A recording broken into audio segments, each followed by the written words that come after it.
বেতরের নামাজ সম্পর্কে প্রশ্ন করেছেন এক ভাই, কিন্তু আসলে সময় তো কম। বেতরের একটা লিফলেট আছে, লিফলেটটা দেব, সংক্ষেপে বলি। বেতরের নামাজ সর্বনিম্ন 1 আর সর্বঊর্ধ্বে 11 রাকাত পর্যন্ত, 11 রাকাত পর্যন্ত, যেটা তাহাজ্জুদ। তাহাজ্জুদ আর বেতর একই জিনিস। বেতর মানে বেজোড়, আসলে ওটাকে তাহাজ্জুদটাকে বেজোড় করে দেওয়া হয় বেতর। তাহলে সর্বনিম্ন 1 যখন পড়বেন, 1 পড়ার তরিকা খুব সহজ। 1 রাকাত আলাদা করে বেতর পড়েন। নবী সাল্লাল্লাহু আলাইহি ওয়াসাল্লাম অধিকাংশ সময় 1 পড়তেন, 2 করে পড়ে শেষখানে 1 পড়তেন। এবং নবী সাল্লাল্লাহু আলাইহি ওয়াসাল্লাম হুকুমও এরকম করেছেন, সালাতুল লাইলি মাসনা মাসনা, রাতের নামাজ 2 করে পড়ো। ফাইজা খাশিয়া আহাদুকুমুস সুবহা, তারপরে তোমাদের যখন ভোর হয়ে যাওয়ার, সকাল হয়ে যাওয়ার, ফজর হয়ে যাওয়ার আশঙ্কা হবে, সাল্লা রাকাতান ওয়াহিদা, সাল্লা রাকাতান ওয়াহিদা, 1 রাকাত নামাজ পড়ে নাও। তুতেরো মাকাদ সাল্লাইত, সারা রাত যে নামাজ পড়লে সবগুলি বেজোড় হয়ে গেল। 2 যত পড়েছিলে 1 পড়ার পরে সবগুলিকে বেজোড় বানিয়ে দিলে। এই হচ্ছে বেতর পড়ার উদ্দেশ্য, যে সারা রাতের যত নামাজ হলো সবগুলিকে বেজোড় বানিয়ে দাও, সন্ধ্যা থেকে নিয়ে মাগরিবের পর থেকে শুরু করে। মাগরিবটাকে বিতরুন নাহার বলা হয়েছে। সারা দিনে যত নামাজ পড়লে 2, আর মাগরিব 3 পড়ে বিতরুন নাহার, দিনের নামাজকে বেজোড় করে দিলে। ইন্নাল্লাহ বিতরুন ইউহিব্বুল বিতরা, আল্লাহ বেজোড় এবং বেজোড়কে ভালোবাসেন। এই জন্য দিনেরও নামাজ বেজোড় আর রাতেরও নামাজ বেজোড়। এই জন্য 1 রাতে 2 বার বেতর পড়তে নিষেধ করা হয়েছে, কারণ 2 বার যদি বেতর পড়েন তো বেজোড় কি হয়ে যাবে, জোড় হয়ে যাবে, নিষেধ করা আছে। লা বিতরা না ফিলাইলা, নবী সাল্লাল্লাহু আলাইহি ওয়াসাল্লাম বলছেন যে 1 রাতে 2 বার বিতর নেই। একটা লোক বিতর পড়ে শুয়ে গেছে আর তারপরে ঘুম হয় না বা ঘুম ভেঙে গেছে, তাহাজ্জুদ পড়ো, আবার বিতর পড়তে চায় না, নিষেধ। বেতর পড়ি না, জোড়া পড়ে এখন। তাহলে বেতর 1 রাকাত পড়াইটা হচ্ছে শ্রেয়, উত্তম। 3 রাকাতও পড়তে পারেন, 5ও পড়তে পারেন, 7ও পড়তে পারেন, 9ও পড়তে পারেন, 11ও পড়তে পারেন, একসাথেও পড়তে পারেন, ভেঙে পড়তে পারেন। 3 পড়া নিয়ে বেশি মাথা খারাপ, কারণ জয়ীব দুর্বল। ওই 3-এর তরিকা যে শিখে আছেন সেটাকে সংশোধন করতে হবে। 3 পড়লে উত্তম তরিকা 2টি। একটি হচ্ছে 2 পড়ে সালাম ফিরে দেন, তারপরে 1 পড়েন, যেমন এখানে রমজান মাসে পড়া হয়, তাই না?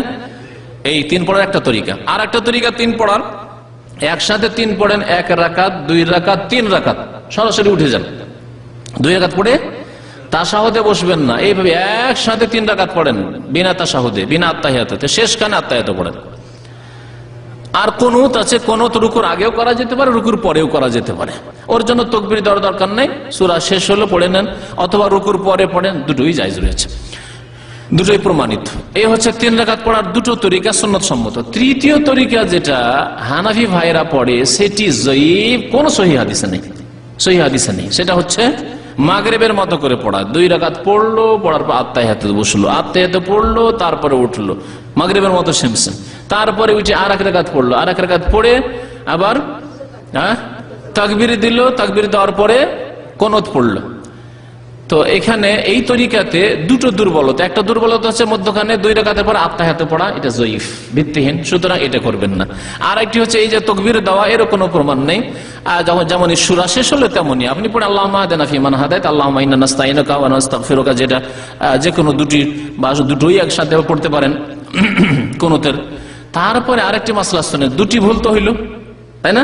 তৃতীয় ভুল হচ্ছে হানাফি মাযহাবের, যে তারা কুনুত পড়াকে, বেতরের কুনুতের দোয়া পড়াকে ওয়াজিব মনে করে, সেটা ভুল। এটি হচ্ছে সুন্নত। কারণ ওয়াজিব হলে নবী সাল্লাল্লাহু আলাইহি ওয়াসাল্লাম কখনো ছাড়তেন না, অথচ নবী সাল্লাল্লাহু আলাইহি ওয়াসাল্লাম থেকে বেশ কিছু সময় প্রমাণিত যে তিনি মাঝে মাঝে কুনুত ইচ্ছা করে, ভুলে গিয়ে না, ইচ্ছা করে ছেড়ে দিতেন। যেহেতু হানাফি মাযহাবে বেতরের কুনুতকে ওয়াজিব করে দেওয়া হয়েছে, সেজন্য কুনুত যদি কেউ ভুলে যায় তাহলে তারা সহসিজদা করে। তাহলে এই বেতরে, হানাফি ভাইদের বেতরে 3টি ভুল। একটি হচ্ছে মাগরিবের মতো করে আত্তাহিয়াত পড়া 2 রাকাতের পরে, 2 নম্বর হচ্ছে সূরা পড়া, সূরা ফাতিহা আর একটি সূরা পড়ার পরে একটা তাকবীর দিয়ে তারপরে কুনুত পড়া। 3 নম্বর ভুল হচ্ছে কুনুতকে ওয়াজিব মনে করা, আর কারো যদি ছুটে যায় তাহলে সহসিজদা করা। এই 3টি ভুল ছেড়ে দেন, তাহলে বেতর সহি হয়ে যাবে।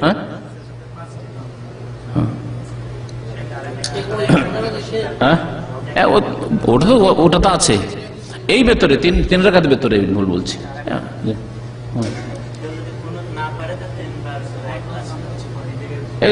এগুলো কোন দলিল নয়, জয়ীফ দলিল না, এগুলো বিদাতীদের, জাহেলদের কথা। যে কেউ যদি কুনুত না পারে তাহলে কি করবে? 3 বার কুল পড়বে। এগুলো জাহেলদের, এগুলো হানাফি ফিকহের কথা নয়, এগুলো জাহেলদের কাজ। হানাফি ফিকহে যেটি আছে এই 3টে ভুল, হানাফি ফেকাতেই ভুল আছে 3টি, আর বাকি জাহেলদের ভুল আরো 2টি আমাদের ভাইরা বললো যে যদি কারো কোনো মুখস্থ না হয় 3 কুল পড়ো, মানে 3 বার সূরা ইখলাস পড়ো, জাহেলদের ভুল, এটি কোনো ফেকার কিতাবও নেই তাদের।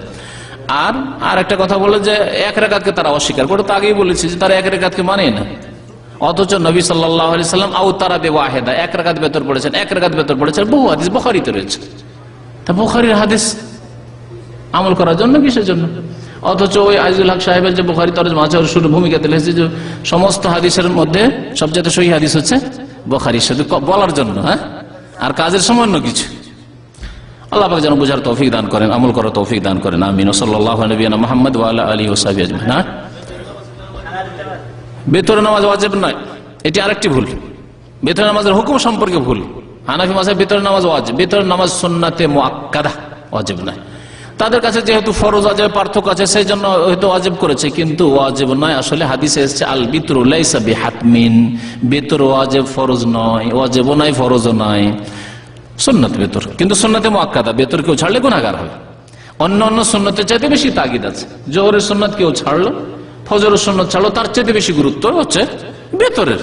সুতরাং বেতর হচ্ছে সুন্নাতে মুআক্কাদা, তার মানে এই না যে কেউ ছেড়ে দেবে, ছাড়লে গুনাহগার হবে। জি। এবং কারো ছুটে গেলে জোড়া করে দিনে পড়ে নেবে, জোড়া করে দিনে জোহরের আগে পড়ে নেবে। সহিহ হাদিস নয়, সহিহ নয় বলছেন। ওটার মানে হচ্ছে যে আছে যেমন গোসল ইয়ামুল জুমাতে ওয়াজিবুন আলা কুল্লি মুহতালিম, জুমার দিনের গোসল করা প্রত্যেক সাবালকের জন্য ওয়াজিব। এর মানে কি? সাবিতুন মুআক্কাদাতুন, এর অর্থ। জি।